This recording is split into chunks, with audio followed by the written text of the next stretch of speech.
Hello and welcome to my YouTube channel. If you're regular here, you know I review many photographic, audio and video related products. But today I'm looking at two cameras, well, they're smartphones to be honest, but their cameras all the same. I'm looking at the iPhone 13 Pro that we have here. Not that you would know that it's the 13 Pro because they all look the same really to me. But we're looking at the iPhone 13 Pro I've had for 2 or 3 years against the new iPhone 15 Pro. As you say, although this is in its case, you wouldn't really know there's any difference between the two of them looking at them. Let's get rid of all these notifications. So I'm looking at the camera quality between these two because there should be a really big increase in image quality between the 13 Pro and the 15 Pro. And the reason why I say that, I've shot RAW with both of these. So the 13 Pro only outputs 12 megapixel file sizes from its main camera, camera on the back here, where the 15 Pro outputs, if you set it up right, it'll output a 48 megapixel file. So in theory, it would suggest that the 15 Pro's image should be far superior to the 13 Pro's image.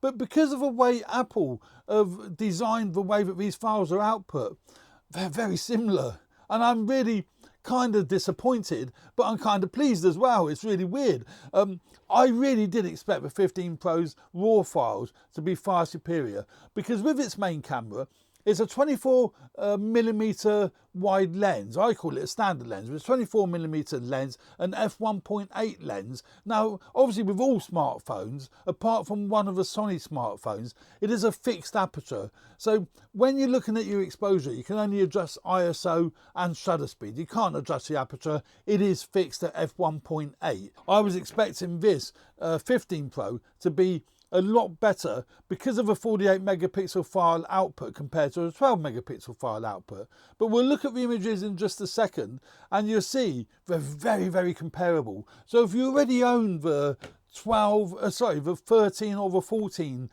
Pro, the iPhone 12, 13 or 14 Pro, you may not need to upgrade to the 15 Pro unless you're looking at video features. Now the video features I will be looking at separately in another video on the 15 Pro, but they are substantially higher than what they were on the 13 Pro. So there may be advantages there, but I'm not so sure if you're only taking photographs whether it really is worth upgrading from the 13 or 14 Pro. But you be the judge yourself. Now these images will be available on my Flickr page. I will leave a link in the description where you can look at them on Flickr and you judge for yourself what you think of the differences between these two.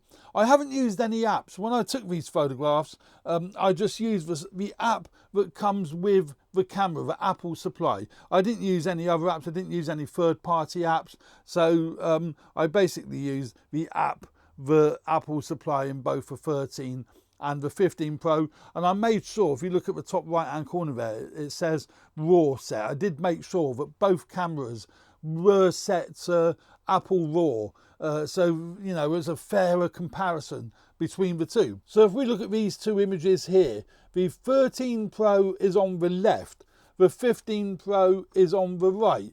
And the only reason, the real big reason I know that, because I'm looking at the pixel count here. It's double the pixel count on the one on the right to the one on the left. So, and we zoom in. I mean, they're both very similar. The 13 Pro is over sharpened. I've always noticed this. When you take them straight out the camera and you put them in Lightroom or any photo editing software, I do have to turn the sharpness down on the 13 Pro because they are over sharpened, even though they are raw images. But I will say actually, in Apple's defense, with the 15 Pro, even when you zoom in, they look a lot more natural. You don't really need to turn the sharpness down. It does seem like Apple have got that right. So, and that might be because of the higher pixel count. So I suspect that's what's helping with that. The higher pixel count is creating a better look as far as the focus is concerned, or the sharpness is concerned. But yeah, very similar in colour, very similar in depth and contrast. Let's have a look at another image. Let's have a look at these two. Let's compare that one with that one. Now again, so we've got the 15 Pro on the left this time and the 13 Pro on the right.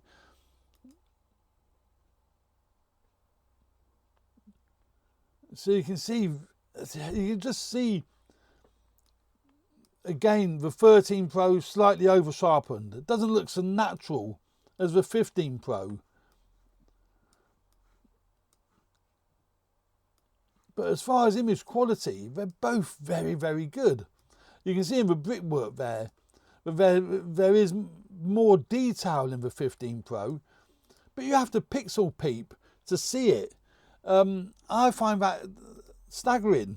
I really did expect a much bigger difference between these two images. I really thought there was going to be a night and day difference between the 13 Pro and the 15 Pro when you zoom in, and there isn't. So both of these are certainly printable, but I would have to turn the sharpness down on the 13 Pro. There's no doubt. I don't have to do that on the 15 Pro. It looks like they, as I said earlier, they've got that well sussed out. That would be the same across all the images. So as I've been through these, and you can tell that with all of them. Again, we've got the 13 Pro on the left, the 15 Pro on the right. The 13 Pro just doesn't look natural. It looks digital when you do pixel peep, when you zoom in. But other than that, they're both very similar. I do like the colours on the 15 Pro again. I think they're a little bit more natural, but just being really nitpicky. If we look at the wide lens, or the ultra wide lens, now again, they're both 12 megapixel ultra wide angle lenses. I suspect the differences will be next to nothing between the 13 and the 15 Pro, but let's have a look here.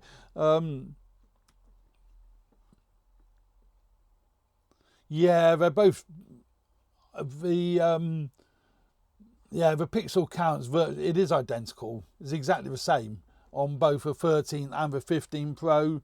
I suspect the angle, the focal length is pretty much exactly the same. Sharpness is pretty much exactly the same. I actually don't know which one is which.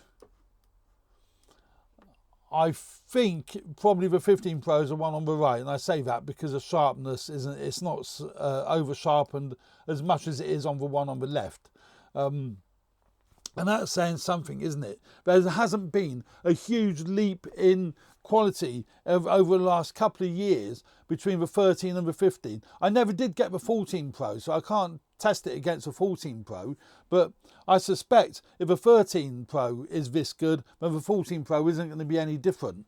Yeah, let's have a look at another couple of images. Let's have a look at these. So all these images will be up on my Flickr page, so you can actually look at them there. Again, we've got the 13 Pro on the left, the 15 Pro on the right. Yeah, definitely it's a sharpness issue. Definitely the 13 Pro's over sharpened. But the colours are lovely on both of them. Yeah, and also the 15 Pro does create a more depth of field. It does create just that little bit more separation between the subject and the background. So I can certainly say that's an advantage with a 15 Pro as well. There is definitely separation is better. Again, this is a zoomed in shot using the telephoto lens. So I think again the image quality is going to be very, very similar between the two of them. So I don't think there's been that many advancements. They're both 12 megapixel sensors with the telephoto lens, a 3 times telephoto lens. It is the main wide angle lens, or the standard lens. I still call it the standard lens, the 24mm lens, where the huge improvements have been made on the 15 Pro because of the 48 megapixel output when you're using RAW. But again, with the telephoto lens, I'm thinking the one on the right is probably the 15 Pro. Yeah, because I think the one on the left, again, just looks that little bit over sharper. Well, it's still tricky to say. The colours are better on the one on the right. They look a little bit more natural. So I'm thinking that is probably the one on the right. So again, these will be up on Flickr. But the great thing with Flickr, it does show you what image was taken with what camera, because it gives you the metadata. So you can see the metadata nice and easily. I could look at the metadata on here in Lightroom to see which cameras they were. But looking at them blindly, you can see the one on the left has got quite a bit of different colour to the one on the right.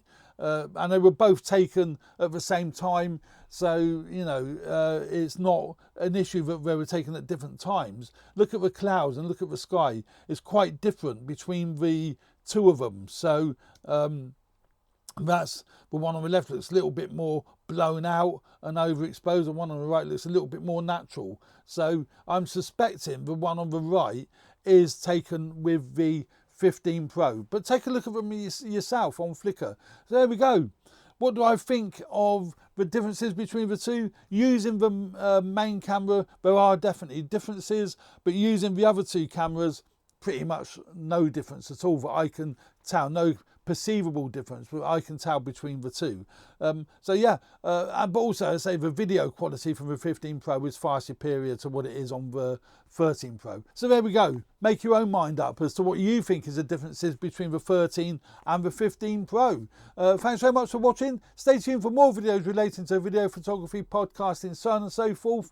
And don't forget to subscribe if you haven't already done so. We'd really, really appreciate that. It does help me grow the channel. Cheers for now. Bye.